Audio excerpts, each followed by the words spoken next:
Mai 2025, un mois noir pour la culture française. En seulement 31 jours, 11 grandes figures, du rap, du théâtre, de la politique ou encore de la littérature, nous ont quittés. Qui étaient-ils? Que nous laissent-ils en héritage? Voici l'hommage à ceux qui ont marqué nos mémoires à jamais. Reste jusqu'à la fin, tu vas découvrir des noms que tu ne t'attendais pas à voir disparaître si tôt. Wernois, une étoile montante fauchée trop tôt. Décédé le 17 mai 2025 à l'âge de seulement 31 ans, Wernois était l'un des artistes les plus prometteurs de la nouvelle scène rap française. Originaire de Montreuil, il s'était imposé en quelques années comme une voix unique, mêlant mélancolie, violence du quotidien et détermination. Son timbre rauque, ses mélodies entêtantes et ses textes souvent introspectifs lui avaient valu un public fidèle, notamment avec des titres comme Solitaire. Sa disparition brutale a provoqué une onde de choc dans le monde du rap. Plusieurs artistes comme SCH, Nino ou Dino lui ont rendu hommage sur les réseaux sociaux, saluant son authenticité et son talent brut. Wernois n'était pas simplement un rappeur, il incarnait une génération marquée par les blessures, la rue, mais aussi l'espoir d'un avenir meilleur. Son décès, encore entouré de zones d'ombre, a laissé un vide dans le cœur de ses fans. Il était en pleine ascension, prêt à franchir un cap majeur dans sa carrière. Beaucoup parlent déjà de lui comme d'une légende partie trop tôt, à l'image d'un Tupac français des temps modernes. Jean Tibri, une figure marquante et controversée de la politique parisienne. Jean Tibri, décédé le 27 mai 2025 à l'âge de 90 ans, fut une figure emblématique de la droite parisienne. Né le 30 janvier 1935 à Paris, il entame sa carrière politique en 1965 en tant que conseiller municipal, avant de devenir député en 1968. Proche de Jacques Chirac, il occupe le poste de premier adjoint au maire de Paris de 1983 à 1995, puis lui succède en tant que maire de la capitale de 1995 à 2001. Son mandat à la tête de la ville est marqué par des initiatives en matière d'urbanisme, telles que la création de pistes cyclables, l'ouverture des voies sur berge aux piétons le dimanche et le lancement de projets de rénovation urbaine. Cependant, sa carrière est entachée par l'affaire des faux électeurs du 5 arrondissement, pour laquelle il est condamné en 2013 à 10 mois de prison avec sursis, 10 000 € d'amende et 3 ans d'inéligibilité.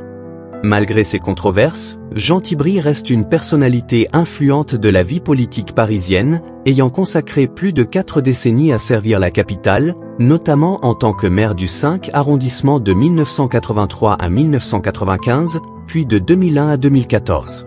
Son décès marque la fin d'une époque pour la droite parisienne. Éric Legrand, la voix inoubliable de Vegeta, s'est éteinte le 22 mai 2025. Le monde du doublage français a perdu l'une de ses figures les plus emblématiques, Éric Legrand, décédé à l'âge de 72 ans des suites d'un myélome contre lequel il luttait depuis 2017. Né le 5 août 1952 à Paris, Éric Legrand a marqué des générations de fans avec sa voix puissante et reconnaissable entre toutes. Il est surtout connu pour avoir incarné Vegeta, le prince des Saiyans, dans la version française de Dragon Ball Z, Dragon Ball Super et les films dérivés de la franchise. Sa performance a contribué à populariser l'animation japonaise en France, notamment auprès des fans du Club Dorothée. Mais son talent ne s'arrêtait pas là. Il a également prêté sa voix à Seiya dans Les Chevaliers du Zodiaque et à de nombreux acteurs américains tels qu'Owen Wilson, John Slattery ou Billy Zane. Son travail s'étendait aussi aux jeux vidéo, aux publicités et aux documentaires, faisant de lui une figure incontournable du doublage français. Formé au Conservatoire national supérieur d'art dramatique, Éric Legrand a débuté sa carrière dans les années 1970. Il s'est imposé comme une référence du doublage, avec un talent reconnu pour incarner des personnages forts de la culture populaire. Son décès a suscité une vive émotion parmi ses collègues et les fans. Patrick Borg, voix française de Son Goku, lui a rendu un hommage émouvant sur les réseaux sociaux, saluant leur amitié de plus de 45 ans et le courage dont il a fait preuve face à la maladie. Éric Legrand laisse derrière lui un héritage immense dans le monde du doublage. Sa voix, qui a accompagné tant d'enfance et d'adolescence, continuera de résonner dans le cœur des fans. Comme l'a souligné un internaute, il a bercé notre enfance, c'est comme perdre une partie de soi. Ses obsèques se sont déroulées dans l'intimité familiale au crématorium du Père-Lachaise, en présence de proches et de collègues. Son départ laisse un vide immense, mais son travail continuera d'inspirer les générations futures. Daniel Bilalian, une figure emblématique du journalisme télévisé français le 14 mai 2025, Daniel Bilalian s'est éteint à l'âge de 78 ans à son domicile de Neuilly-sur-Seine, des suites d'une maladie. Né le 10 avril 1947 à Paris, il était le fils d'un tailleur arménien, rescapé du génocide, et d'une mère originaire du Pas-de-Calais. Sa carrière débute en 1968 au journal L'Union de Reims, avant qu'il n'intègre l'ORTF en 1971 comme correspondant régional. Il rejoint ensuite Antenne 2, où il gravit les échelons pour devenir grand reporter, puis présentateur des journaux télévisés du 13h et du 20h. Il est également connu pour avoir animé des émissions comme Star à la barre et Mardi soir. En 2004, il est nommé directeur des sports de France Télévisions, poste qu'il occupera jusqu'en 2016. À ce titre, il supervise la couverture de nombreux événements sportifs majeurs, dont plusieurs éditions des Jeux Olympiques. Son décès a suscité de nombreux hommages. Le président Emmanuel Macron a salué un journaliste qui a dédié sa vie à une certaine idée du service public. La ministre de la Culture, Rachida Dati, a souligné qu'il incarnait la rigueur d'un journalisme exigeant et passionné. Daniel Bilalian laisse derrière lui l'image d'un professionnel engagé, ayant marqué de son empreinte l'histoire de l'audiovisuel public français. Anne Chenet, une voix littéraire et engagée de La Réunion, s'est éteinte le 23 mai 2025. Anne Chenet, figure emblématique de la littérature réunionnaise, est décédée à l'âge de 86 ans. Née le 23 août 1938 à Saint-Denis de La Réunion, elle a marqué la scène littéraire par son engagement en faveur de la justice sociale et de la reconnaissance de l'identité créole. Son œuvre la plus célèbre, Les Muselés, publié en 1977, est considéré comme le premier roman réunionnais.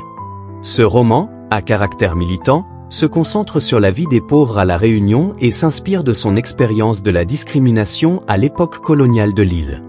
En plus de Les Muselés, Anne Chenet a publié plusieurs autres ouvrages, dont le recueil de poèmes Matanan et L'Angouti en 1972, Terre tout coulée en 1992 et Rivage Maoul en 1994. En 2022, elle a publié La clé dans aux poches, Histoire semée depuis le Grand Sentier, un recueil de contes bilingues illustré par Claire Ruiz. Son décès a suscité de nombreux hommages, soulignant son rôle essentiel dans la valorisation de la culture réunionnaise et son engagement indéfectible pour les plus démunis. La cérémonie d'adieu a eu lieu le 24 mai 2025 au centre funéraire de la ligne Paradis à Saint-Pierre. Simone Dreyfus-Gamelon, une pionnière de l'ethnologie, s'éteint à l'aube de ses 100 ans le 23 mai 2025. Simone Dreyfus-Gamelon, grande figure de l'ethnologie française, est décédée paisiblement à son domicile, quelques semaines avant son centenaire. Née le 5 juillet 1925 à Paris dans une famille juive alsacienne, elle a traversé le XXe siècle en tant que témoin et actrice majeure de l'évolution des sciences humaines en France. Durant l'occupation, elle échappe de justesse à la rafle du Vel d'Archivé en 1942 et se réfugie en Ardèche, où elle obtient son baccalauréat en 1944. Après la guerre, elle découvre l'ethnologie en travaillant au département d'ethnomusicologie du Musée de l'Homme, sous la direction d'André Scheffner. Elle y inventorie les collections d'instruments de musique et participe à l'édition des enregistrements recueillis durant l'expédition Orénoque-Amazone. Spécialiste de l'Amérique du Sud, elle mène des recherches approfondies sur les peuples autochtones, notamment les Kayapos du Brésil, sujet de sa thèse soutenue en 1962 sous la direction de Claude Lévi-Strauss. Elle joue un rôle fondamental dans la structuration institutionnelle de la recherche en ethnologie en France, fondant en 1977 l'équipe de recherche en ethnologie amérindienne ERA, rattachée au CNRS. Engagée dans la défense des droits des peuples autochtones, elle assure la vice-présidence de la branche française de l'ONG Survival International entre 1979 et 1999, puis cofonde en 2003 le groupe international de travail pour les peuples autochtones JITPA. Simone Dreyfus-Gamelon laisse derrière elle un héritage scientifique et humain immense. Son engagement, sa rigueur et sa passion pour les cultures autochtones ont marqué des générations d'étudiants et de chercheurs. Son décès a suscité de nombreux hommages dans la communauté scientifique et au-delà. Yvan Labéjoff, une légende du théâtre antillais, s'est éteinte. Le 26 mai 2025, le monde du théâtre antillais a perdu l'une de ses figures les plus emblématiques, Yvan Labéjoff, décédé à l'âge de 87 ans. Comédien, metteur en scène, chanteur et producteur, il a consacré sa vie à valoriser la culture caribéenne à travers les arts de la scène. Né le 21 janvier 1938 à Paris, Yvan Labéjoff a grandi en Sologne avant de rejoindre Paris à l'âge de 14 ans. Il débute sa carrière artistique dans les cabarets parisiens aux côtés de figures telles que Pierre Perret, Jean Ferrat et Barbara. Sa passion pour le théâtre engagé le mène à être le premier comédien martiniquais à jouer dans la tragédie du roi Christophe d'Aimé Césaire en 1964. En 1970, il s'installe en Martinique et fonde en 1972 le Théâtre du Fer de Lance, une compagnie qui devient un acteur majeur du renouveau théâtral antillais. Il y met en scène des œuvres de Césaire, Bernard Dadier, René Depestre, Vincent Placoli et Patrick Chamoiseau. En tant que metteur en scène, il adapte des textes puissants tels que Solitude, La mulâtresse d'André Schwarzbart, Une tempête de Césaire et Black Label de Léon Gontran Damas. Son engagement pour la culture antillaise et son talent artistique lui valent d'être fait chevalier des arts et des lettres en 2007. Yvan Labéjoff laisse derrière lui un héritage théâtral et culturel profond, ayant inspiré de nombreuses générations d'artistes et contribué à la reconnaissance du théâtre caribéen sur la scène internationale. André Rouillet, une figure majeure de la photographie et de l'art contemporain, s'est éteinte le 9 mai 2025. Le monde de la photographie et de l'art contemporain a perdu l'un de ses penseurs les plus influents, André Rouillet, décédé à l'âge de 76 ans. Historien, théoricien et professeur à l'université Paris 8, il a profondément marqué la réflexion sur l'image et son rôle dans la société moderne. Initialement professeur de mathématiques, Rouillet obtient en 1980 un doctorat en sciences historiques à l'université de Franche-Comté. Ses recherches novatrices sur la genèse de la photographie, notamment à travers ses ouvrages L'Empire de la photographie, 1839-1870 et La photographie en France, 1816-1871. Textes et controverses ont redéfini la compréhension de l'image photographique dans le contexte social et politique du XIXe siècle. De 1986 à 1997, il dirige la revue La Recherche photographique, contribuant à l'essor de la critique photographique en France. En 2002, il fonde Paris Art, le premier site français dédié à la culture contemporaine, englobant art, photographie, design, danse et littérature. En tant que professeur à l'université Paris 8, il dirige le département de photographie et supervise les programmes de master et de doctorat en arts plastiques, influençant des générations d'étudiants. Visionnaire, il anticipe les bouleversements engendrés par la révolution numérique sur le statut de l'image et du critique d'art, proposant de nouvelles perspectives sur la culture visuelle contemporaine. Son décès a suscité une vive émotion dans les milieux artistiques et académiques. Philippe Gaudin, dans un hommage publié sur Mediapart, souligne « Il fut l'un des premiers penseurs de l'art contemporain à avoir pris conscience des conséquences engendrées par la révolution numérique, pour proposer de nouvelles manières de penser le statut de l'image et celui-là même du critique d'art. » André Rouillet laisse derrière lui un héritage intellectuel considérable, ayant contribué à façonner la compréhension moderne de la photographie et de l'art contemporain.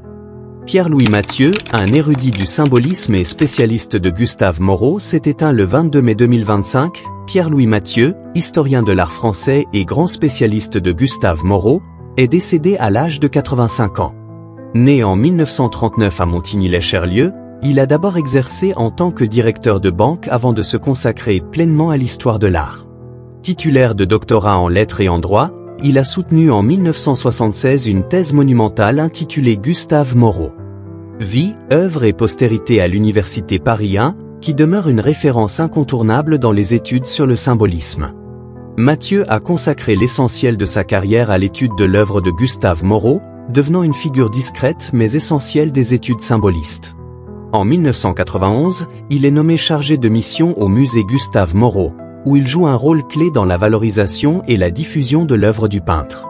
En 2024, il a fait don au musée de sa précieuse bibliothèque et de ses archives personnelles, constituant un apport inestimable pour la connaissance du peintre symboliste. La cérémonie religieuse en son honneur s'est tenue le mardi 3 juin 2025 à 14h30 en l'église Saint-Augustin de Lyon. Pierre-Louis Mathieu laisse derrière lui un héritage intellectuel considérable, ayant contribué à façonner la compréhension moderne de la photographie et de l'art contemporain. Roger May, une figure emblématique de la politique locale, s'est éteinte le 4 mai 2025. Au lendemain de son 90e anniversaire, Roger May, ancien maire de Gardanne, est décédé dans sa ville qu'il a dirigée pendant 43 ans, de 1977 à 2020. Instituteur de formation, il s'engage en politique en 1961 au sein du Parti communiste français PCF.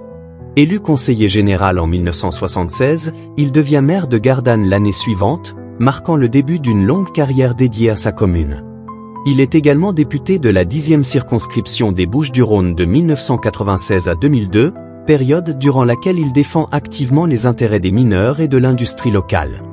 Son engagement en faveur de la classe ouvrière et de la justice sociale a laissé une empreinte indélébile sur Gardanne. Il a notamment accompagné la ville dans la transition post-minière, veillant à préserver son identité industrielle et populaire. Les obsèques de Roger May ont eu lieu le 10 mai 2025 à la mairie de Gardanne, suivies d'une crémation le 13 mai au crématorium de Provence à Aix-en-Provence.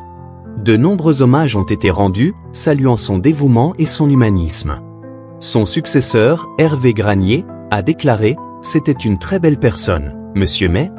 Roger May restera dans les mémoires comme un homme de conviction, profondément attaché à sa ville et à ses habitants. Angelo Rinaldi, une plume acérée de la littérature française, s'est éteinte le 7 mai 2025. Angelo Rinaldi, écrivain, critique littéraire et membre de l'Académie française, est décédé à Paris à l'âge de 85 ans. Né le 17 juin 1939 à Bastia, en Corse, dans une famille modeste, il a été profondément marqué par la mort prématurée de son père, résistant communiste, et par le courage de sa mère, Antoinette Pietri, qu'il a élevé seul. Dès l'adolescence, Rinaldi manifeste un intérêt pour l'écriture, publiant ses premiers articles dans la presse locale à l'âge de 13 ans. Il entame sa carrière journalistique comme reporter et chroniqueur judiciaire à Nice Matin, avant de rejoindre l'Express, Le Point, Le Nouvel Observateur et Le Figaro littéraire, où il se distingue par ses critiques littéraires incisives et exigeantes. En tant qu'écrivain, il publie son premier roman, La Loge du Gouverneur, en 1969, qui reçoit le prix Fénéon. Son œuvre la plus célèbre, La Maison des Atlantes, publiée en 1971, lui vaut le prix Femina. Parmi ses autres romans notables figurent Les Dames de France 1977, La Dernière Fête de l'Empire 1980 et Torrent 2016. Élu à l'Académie française en 2001 au fauteuil de José Cabani, Rinaldi y siège aux côtés de son compagnon, l'écrivain Hector Bianciotti, formant ainsi le premier couple officiellement homosexuel de l'institution. Son décès a suscité de nombreux hommages. Michel Zinc, directeur en exercice de l'Académie française, a salué en lui un homme fidèle à l'Académie, malgré les difficultés de santé qu'il rencontrait ces dernières années. Le service religieux a été célébré le 16 mai en l'église Saint-Germain-des-Prés à Paris, et son inhumation a eu lieu le 20 mai au cimetière de Bastia, sa ville natale. Angelo Rinaldi laisse derrière lui une œuvre littéraire riche et une empreinte indélébile dans le paysage culturel français. Chacune de ces personnalités a marqué la France à sa manière. Que ce soit par leurs mots, leur voix, leur engagement ou leur art, ils laissent derrière eux des traces indélébiles. Qu'ils reposent en paix et que leurs œuvres continuent d'inspirer les générations futures. Si ce genre de vidéo te touche, n'hésite pas à liker, partager et surtout à t'abonner pour ne pas manquer nos prochains hommages. Et toi, quelle disparition t'a le plus marqué ce mois-ci? Dis-le moi en commentaire.